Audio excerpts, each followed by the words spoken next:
قیامت کے دن کچھ لوگ ایسے ہوں گے جن کا روزہ ان کے منہ پر مار دیا جائے گا، ان کی نماز ان کے منہ پر مار دی جائے گی، بلکہ کچھ لوگ ایسے ہوں گے کہ ان کی نمازیں ان کے خلاف گواہی دیں گی، ان کا قیام، ان کے رکوع، ان کے سجود ان کے خلاف گواہی دیں گے۔ میرے محترم بھائیو، سوچئے وہ لمحہ جب انسان اپنے ان اعمال کو نجات کا ذریعہ سمجھا ہوگا، لیکن وہی اعمال اللہ کے حضور اس کے خلاف گواہی دیں گے۔ یہ کتنا خوفناک منظر ہوگا۔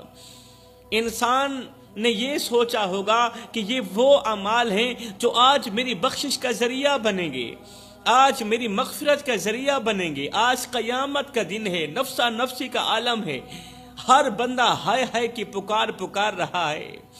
مگر سوچئے وہ لمحہ جب انسان اپنے ان اعمال کو نجات کا ذریعہ سمجھے گا، لیکن وہی اعمال اللہ کے حضور اس کے خلاف گواہی دیں گے، اس کی نماز اس کے خلاف گواہی دے گی، اس کا روزہ اس کے خلاف گواہی دے گا، اس کا ہر ایک چھوٹا بڑا عمل اس کے خلاف گواہی دے گا۔ یہ کتنا خوفناک منظر ہوگا، یہ کتنا خوفناک منظر ہوگا کہ ہم نے زندگی بھر روزے رکھے۔ بندہ سوچے گا اللہ میں نے زندگی بھر روزے رکھے، نمازیں پڑھی، نیکیاں کی، مگر وہ سب کچھ میرے خلاف ہو گیا۔ میرے محترم بھائیو، آج کا بیان سننے کے بعد آپ کے دل کی دنیا ہل کر رہ جائے گی، کیونکہ یہ بیان ہر اس شخص کے لیے ایک سخت وارننگ ہے جو اپنے اعمال کو بہت کچھ سمجھ کر غافل ہو چکا ہے۔ اس لیے گزارش ہے کہ آج کا بیان ضرور سنیں اور دل کے کانوں سے سنیں۔ میرے محترم بھائیو، قیامت کا دن ایسا ہولناک دن ہوگا کہ اس دن نہ ماں اپنے بچے کو پہچانے گی، نہ بہن اپنے بھائی کو یاد کرے گی، اور نہ دوست اپنے دوست کو دیکھے گا، کوئی کسی کا نہیں ہوگا۔ ہر شخص اپنی نجات کی فکر میں مبتلا ہوگا، ہر شخص اپنی مغفرت کی فکر میں مبتلا ہوگا، ہر آنکھ اشک بار ہوگی، ہر دل خوف سے کانپ رہا ہوگا۔ لیکن اس دن کچھ ایسے بد نصیب بھی ہوں گے، ایسے بد نصیب بھی ہوں گے جن کا روزہ ان کے منہ پر مار دیا جائے گا، جن کی نماز ان کے خلاف گواہی دے گی، جن کے نیک اعمال خود ان کے دشمن بن جائیں گے۔ بتاؤ ان کے پلے کچھ رہ جائے گا؟ اللہ رب العزت نے فرمایا جو میرے ذکر سے غافل ہوگا میں اس کی زندگی کو تنگ کر دوں گا۔ اللہ کا فرمان ہے میرے محترم بھائیو، اللہ فرماتا ہے جو میرے ذکر سے غافل ہوگا میں اس کی دنیا بھی تنگ کر دوں گا، میں اس کی آخرت برباد کر دوں گا، اور قیامت کے دن اسے اندھا اٹھاؤں گا۔ اللہ اکبر! سوچنے کی بات ہے، کہیں ہماری نماز، ہمارا روزہ، ہماری نیکیاں بھی اس طرح ضائع ہونے والی تو نہیں ہے میرے محترم بھائیو۔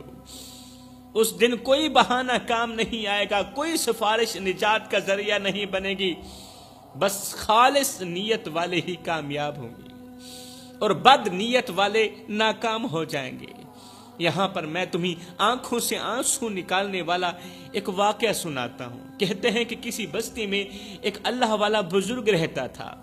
وہ بزرگ جس کے دل کا تعلق اللہ کی ذات کے ساتھ جڑا ہوا تھا۔ خدارا میرے بھائیو، جوانو، اپنے دل کا تعلق اللہ کی ذات کے ساتھ جوڑ لو نا۔ اللہ اکبر! دل کا تعلق اللہ کی ذات کے ساتھ جوڑ لو اور رب کو حاصل کرنے کی کوشش کرو، اپنے رب کو پہچاننے کی کوشش کرو، رب کو راضی کرنے کی اور رب کو حاصل کرنے کی کوشش کرو۔ جب رب تمہارا ہو گیا نا تو سمجھو پھر سب تمہارا ہو گیا۔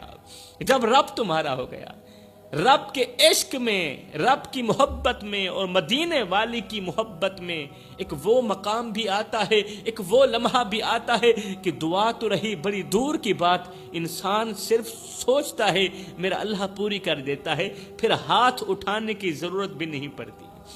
بس اپنے دل کا تعلق اللہ کی ذات کے ساتھ جوڑ کر دیکھو تو صحیح، اللہ کی ذات بھی یہی آوازیں دے رہی ہے، اور میرے بندے اپنے دل کا تعلق اللہ کی ذات کے ساتھ جوڑ کے دیکھ تو صحیح، بخشش کی حد نہ کر دوں، مجھے رب العالمین بھی نہ کہنا، بخشش کی انتہا نہ کر دوں، مجھے رب العالمین بھی نہ کہنا، ایک بار تو میری چوکھٹ پر آ کر تو دیکھ، میں رب ہو کر تیرا استقبال کروں گا، تجھے ویلکم کہوں گا۔ کہتے ہیں کسی بستی میں ایک اللہ والا بزرگ رہتا تھا، اس کے دل کا تعلق اللہ کی ذات کے ساتھ جڑا ہوا تھا۔ اللہ اکبر، جو ہمیشہ اللہ کے ذکر میں مشغول رہتا تھا۔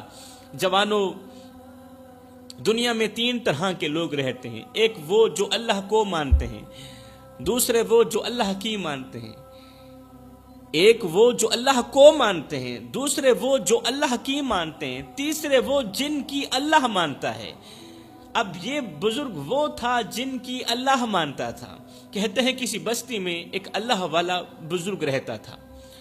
یہ بزرگ ہمیشہ اللہ کے ذکر میں مشغول رہتے تھے، دن کو روزہ رکھتے، پوری رات قیام کرتے تھے، راتوں کو اٹھ کر روتے تھے۔ راتوں کی تنہائیوں میں اٹھ کر رونا میرے اللہ کو بہت زیادہ پسند ہے۔ راتوں کی تنہائیوں میں اٹھ کر گڑ گڑا کر بچوں کی طرح اللہ کے حضور رونا میرے اللہ کو بہت زیادہ پسند ہے۔ وہ اللہ والے دن کو لوگوں کی مدد کرتے، کیونکہ مدد کرنے والا شخص بھی تو اللہ تعالیٰ کا محبوب ہوا ہے نا۔ عبادت اس مقام تک نہیں پہنچاتی جہاں غریب کی مدد پہنچاتی ہے، مخلوق خدا کی مدد پہنچاتی ہے، وہاں تک تو عبادت بھی نہیں پہنچا سکتی۔ وہ عبادت گزار کتنا بڑا عبادت گزار ہوگا، دن کو روزہ رکھتا تھا، پوری رات قیام کرتا، پھر دن کو اللہ کی مخلوق کی مدد کرتا، خدمت کرتا۔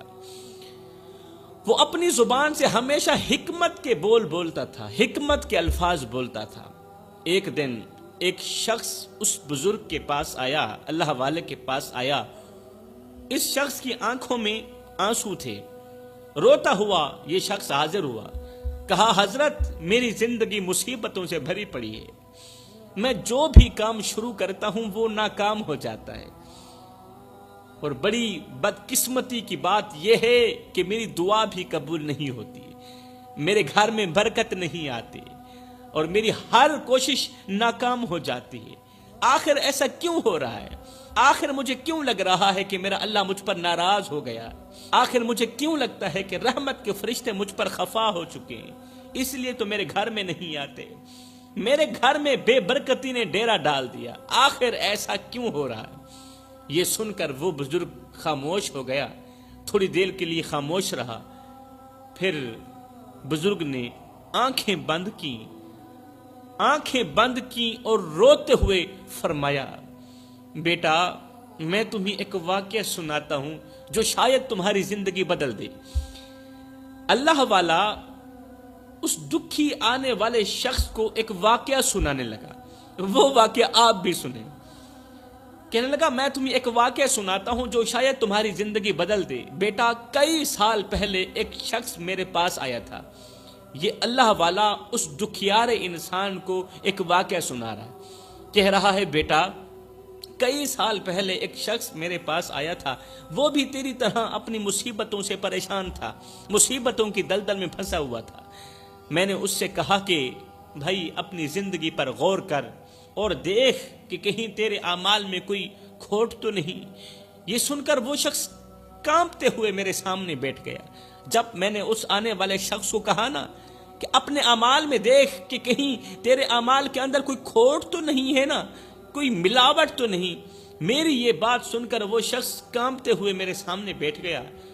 اب اس نے کہا کہ اے اللہ والے، ایک بار میں نے ایک یتیم بچے کا حق مارا تھا، میں نے اس کے والد کی وفات کے بعد اس کی جائیداد پر قبضہ کر لیا تھا۔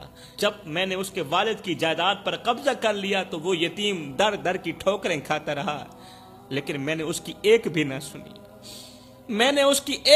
سنی۔ ہائے، یہ کہتے ہوئے بزرگ نے ایک سرد آہ بھری اور ساتھ ہی روتے ہوئے فرمایا، بیٹا وہ شخص جس نے یتیم کا حق مارا تھا وہ کوئی اور نہیں تھا بلکہ وہ میں ہی تھا۔ جب میں نے حرام مال کھایا، کسی کی پراپرٹی پر قبضہ جمایا، پھر کیا ہوا؟ میری دعائیں قبول ہونا بند ہو گئی، میرے گھر میں برکت ختم ہو گئی، میرے بچے بیمار رہنے لگے اور میری راتوں کی نیند اڑ گئی۔ میں نے توبہ بھی کی، صدقہ بھی دیا، مگر وہ اندھیری راتیں، میرا پیچھا نہ چھوڑتی تھی، میں ہر وقت پریشان رہنے لگا۔ ہر وقت مجھے ایسا لگتا تھا کہ میں مصیبتوں کی دلدل میں پھنستا چلا جا رہا ہوں، پریشانیوں کی دلدل میں پھنستا چلا جا رہا ہوں۔ ہائے، یہ کہہ کر بزرگ پھوٹ پھوٹ کر رونے لگا۔ پھر فرمایا، پھر کیا ہوا؟ ایک دن میں اس یتیم بچے کو ڈھونڈنے کے لیے نکلا۔ جب مجھے ہوش آئی نا کہ میں کیا کر بیٹھا، جب سے میں نے اس یتیم بچے کا مال کھایا تھا، تب سے میں پریشانیوں کی دلدل میں پھنستا ہی چلا جا رہا ہوں، مصیبتوں کی دلدل میں پھنستا ہی چلا جا رہا ہوں۔ میں نے اس ایک یتیم بچے کو پریشان کیا، اللہ تعالیٰ نے میرے تمام بچوں کو بیماریوں کی دلدل میں پھنسا دیا۔ جب میری ہوش ٹھکانے پر آئی تو ایک دن اس یتیم بچے کو ڈھونڈنے کے لیے میں نکلا۔ کئی سال اس یتیم بچے کو ڈھونڈتا رہا۔ کئی سال کی تلاشی کے بعد آخرکار وہ مجھے ایک ویران سے کچے مکان میں مل ہی گیا۔ ویران سا مکان تھا اور کچا سا مکان تھا، کمزور سا بدن، آنکھوں میں آنسو اور چہرے پر پریشانی کے آثار تھے۔ میں جاتے ہی اس کے قدموں میں گر گیا، اس بچے کے قدموں پر گر گیا۔ میں نے معافی مانگی، میں نے کہا بچے مجھے معاف کر دے، معاف کر دے، میں تیرا مال تجھے واپس کرنے آیا ہوں۔ میں نے اپنی ساری دولت اس بچے کو دے دی، ساری دولت اس بچے کے حوالے کر دی اور اللہ سے خوب توبہ کی، پختہ توبہ کی۔ اللہ، آئندہ کسی بچے کا مال نہیں کھاؤں گا، کسی کا مال ہڑپ نہیں کروں گا۔ اللہ نے اپنے کرم کے صدقے میری دعا کو قبولیت کا شرف عطا کیا۔ اللہ کے کرم سے پھر کیا ہوا، میرے گھر میں پھر سے برکت آنے لگی۔ میرے بیمار بچے ایک دم صحت یاب ہو گئے۔ جب میں نے حق والوں کو حق دیا نا، حق والوں کے سپرد ان کی امانت کی، پھر اچھے دن بھی آنے لگے اور میری راتیں سکون سے گزرنے لگی۔ پھر بزرگ نے اس دکھی شخص کو نصیحتیں کرتے ہوئے کہا، بیٹا اگر تیری دعائیں قبول نہیں ہوتی، اگر تیرے گھر میں بھی برکت ختم ہو گئی ہے، اگر تجھے ہر طرف ناکامیوں نے گھیر رکھا ہے، تو اپنے ماضی پر غور کر، میری طرح تو بھی اپنے ماضی پر غور کر، کیونکہ تو بھی اسی مرض میں مبتلا ہے جس مرض میں میں مبتلا ہوا تھا۔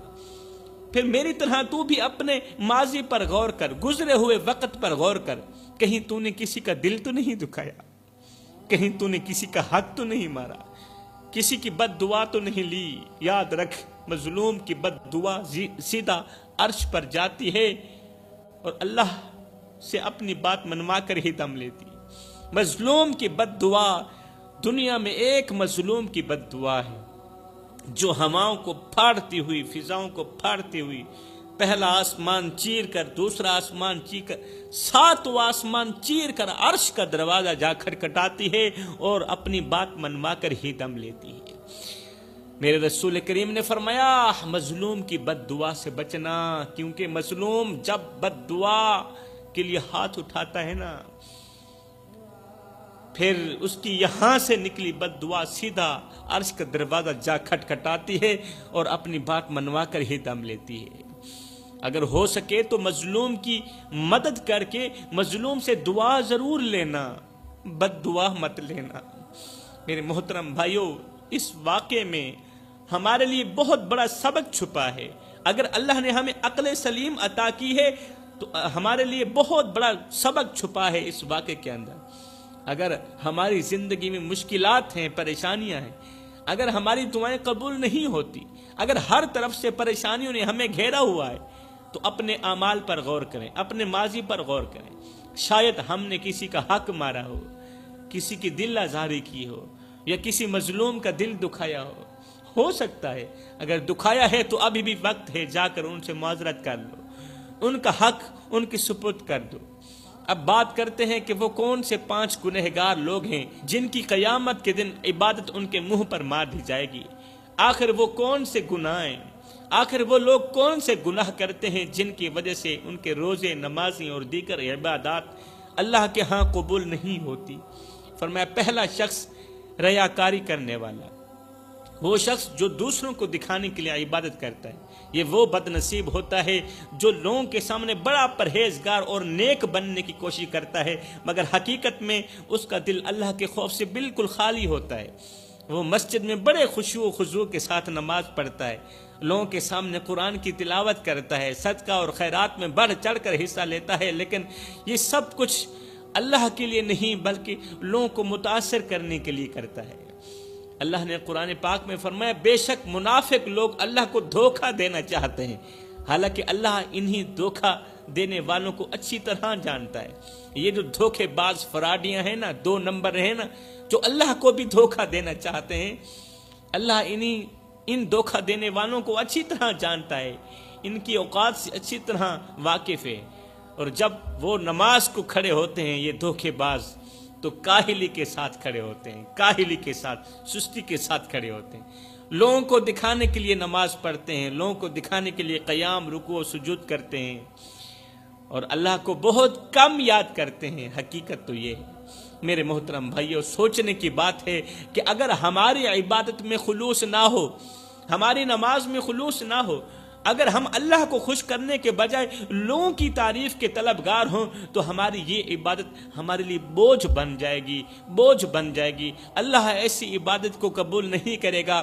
قیامت کے دن یہ عبادت ہمارے منہ پر مار دی جائے گی۔ میرے رسول کریم نے فرمایا قیامت کے دن سب سے پہلے جس شخص کا حساب ہوگا نا، وہ وہی شخص ہوگا جس نے لوگوں کو دکھانے کے لیے عبادت کی ہوگی۔ سب سے پہلے اس شخص کا حساب ہوگا۔ اللہ فرمائے گا جا، جس کے لیے تو نے عبادت کی تھی اس کے پاس جا اور اپنی جزا لے، میرے پاس کوئی جزا نہیں۔ آج ہی اپنے دل کا جائزہ لے، کہیں ہماری نماز لوگوں کو متاثر کرنے کے لیے تو نہیں، کہیں ہمارا روزہ لوگوں کو متاثر کرنے کے لیے تو نہیں، کہیں ہمارا صدقہ اس لیے تو نہیں کہ لوگ ہمیں سخی کہیں، ہمارا صدقہ کہیں اس لیے تو نہیں کہ لوگ ہمیں سخی کہیں، کہیں ہمارا قرآن پڑھنا دکھاوے کے لیے تو نہیں۔ اگر ایسا ہے تو یاد رکھیں قیامت کے دن وہی اعمال ہمارے منہ پر دہ مارے جائیں گے جو ہم لوگوں کو دکھانے کے لیے کرتے تھے۔ اب میں دوسرے شخص کے بارے میں بتاتا ہوں جس کی عبادت قیامت کے دن اس کے منہ پر مار دی جائے گی، اللہ قبول نہیں کرے گا۔ یہ وہ شخص ہوگا جو اپنے ماں باپ کو دکھ دیتا ہو، ماں باپ کو درد دیتا ہوگا۔ قیامت کے دن ماں باپ کو دکھ دینے والے شخص کی عبادت اس کے منہ پر مار دی جائے گی، اللہ قبول نہیں کرے گا۔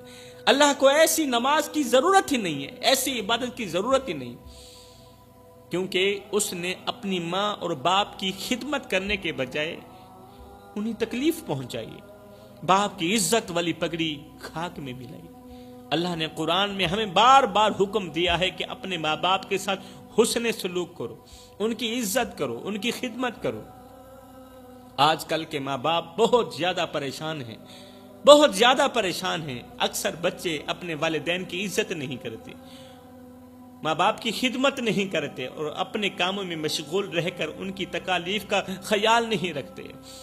اس دنیا میں ماں باپ اپنی زندگی کی تمام خوشیاں قربان کر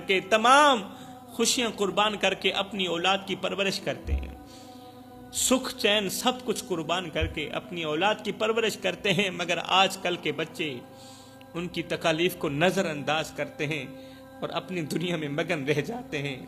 ماں باپ بیچارے روتے رہتے ہیں ساری زندگی، اولاد کو دیکھنے کے لیے ترستے رہتے ہیں۔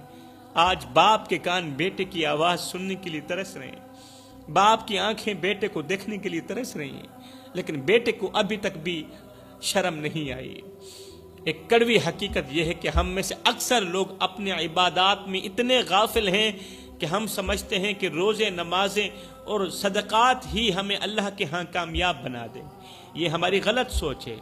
روزے، نمازیں اللہ کے ہاں کامیاب نہیں بنائیں گی، یہ تو ہمارے اوپر فرض ہے، ہم نے ہر حال میں نماز پڑھنی ہے، لیکن حقیقت یہ ہے کہ جب تک ہم اپنے گناہوں، ظلم اور بدکاری سے توبہ نہیں کرتے، ہمارے عبادات ہمیں کوئی فائدہ نہیں پہنچا سکتی۔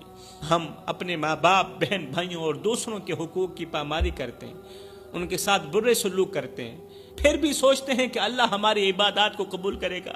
ظلم ایک ایسی بیماری ہے جو نہ صرف انسان کی روح کو تباہ کرتی ہے بلکہ اس کے معاشرتی رشتہ اور امن کو بھی نقصان پہنچاتی ہے۔ جو شخص ظلم کرتا ہے وہ نہ صرف دوسروں کی زندگی اجیرن کرتا ہے بلکہ اپنے لیے بھی عذاب کا سامنا تیار کرتا ہے۔ تو فرمایا تیسرا شخص ظالم ہو گیا۔ چوتھا شخص جس کی نماز قبول نہیں ہوتی، قیامت کے دن اس کی عبادت اس کے منہ پر مار دی جائے گی۔ وہ ہے تکبر کرنے والا. تکبر کرنے والا، خود کو دوسروں سے افضل سمجھنے والا. تکبر اللہ تعالیٰ کی چادر ہے، جو اس چادر کو کھینچتا ہے نا اللہ تعالیٰ اسے تباہ و برباد کر دیتا ہے. میرے رسول کریم نے فرمایا صحابہ سب کچھ کرنا، تکبر مت کرنا، میں مت کرنا. تکبر نیکیوں کو اس طرح کھاتا ہے جس طرح آگ لکڑیوں کو کھاتی ہے. تو فرمایا 5واں گناہ اللہ کے ساتھ کسی کو شریک ٹھہرانا، شرک کرنا. فرمایا شرک کرنے والے کی عبادت بھی قبول نہیں ہوگی. تو فرمایا سب کچھ کرنا، یہ 5 گناہ نہ کرنا. اگر یہ 5 گناہ کرو گے تو یاد رکھنا تم تباہ و برباد ہو جاؤ گے، تم اجڑ جاؤ گے، نہ دنیا کے رہو گے اور نہ ہی آخرت کے رہو گے. میں دعا کرتا ہوں اللہ ہمیں ان 5 گناہوں سے جلد از جلد توبہ کرنے کی توفیق عطا فرما.